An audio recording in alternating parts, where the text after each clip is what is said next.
Dossier culturel. Bordeaux. Géographie.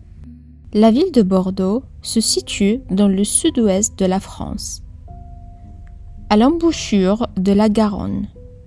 C'est un port, mais il se trouve à une cinquantaine de kilomètres de l'océan Atlantique. Au sud commence la grande forêt des Landes. Spécialité culinaire, les huîtres avec les crépinettes, petites saucisses plates, un gâteau, le cannelé et bien sûr le vin. Bordeaux, c'est une ville classée au patrimoine mondial de l'UNESCO depuis 2007. 115 000 hectares pour 12 000 propriétés viticoles. Un port qui traite 8 millions de tonnes de marchandises. Une place de 126 000 mètres carrés, la place des Quinconces. La langue, la bordeluche, dérivée du gascon, est une langue que l'on parlait avant à Bordeaux. Aujourd'hui, on la parle moins souvent. Une expression bien bordelaise, il me fait dailler ce drôle. Il m'ennuie ce garçon. Le quartier Saint-Pierre. Le quartier Saint-Pierre se trouve au cœur du vieux Bordeaux, derrière la place de la Bourse. C'est un quartier très sympathique avec ses rues étroites, dont certaines datent du Moyen Âge. Ses petites places et ses immeubles du XVIIIe siècle, âge d'or de la ville, très bien restaurés. Ce quartier, jadis très populaire, est devenu très branché avec ses restaurants, ses bars à la mode et ses lieux de spectacle. Le quartier Saint-Pierre, c'est l'animation permanente. Montaigne.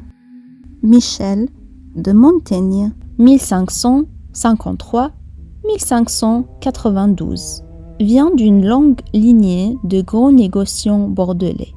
Il a reçu une éducation très complète, latin et grec, droit, littérature, art. Il a fait des études de droit et plus tard, il a été maire de la ville de Bordeaux, comme son père avant lui. Il a ensuite beaucoup voyagé dans toute l'Europe comme diplomate. Montaigne a écrit un seul livre, Les Essais, très célèbre encore aujourd'hui. Ce sont des réflexions philosophiques sur le monde et sur lui-même. Bordeaux, capitale mondiale du vin. Bordeaux est la capitale incontestée du vin.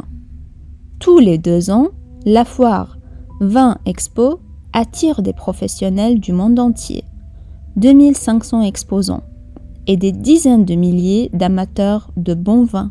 Les grands vignobles sont sur la rive gauche de la Garonne, le Médoc, par exemple Margaux ou Mouton Rothschild, le Grave et le Sauterne. Vin blanc doux et délicat, excellent avec le foie gras.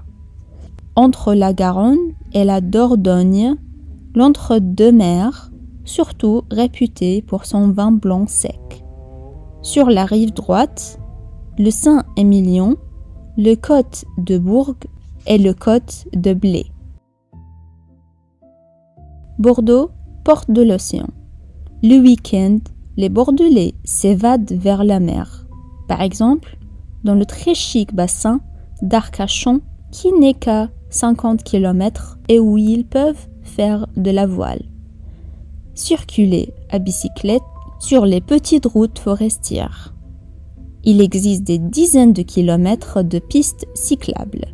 Escalader la dune du Pilat, 110 mètres, d'où on domine tout le bassin, et manger des huîtres. Le cannelé bordelais.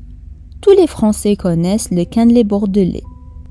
C'est un petit gâteau cylindrique au parfum de vanille et du rhum, avec une belle croûte caramélisée. Le cannelé existait déjà au XVIIe siècle, mais il est devenu une véritable institution au milieu des années 1980. Actuellement, rien que dans le département de la Gironde, on mange près de 5 millions de cannelés chaque année. Le roi du cannelé, c'est Bayard-Dran, une maison qui existe depuis 1988. Ils ont 12 boutiques à Bordeaux.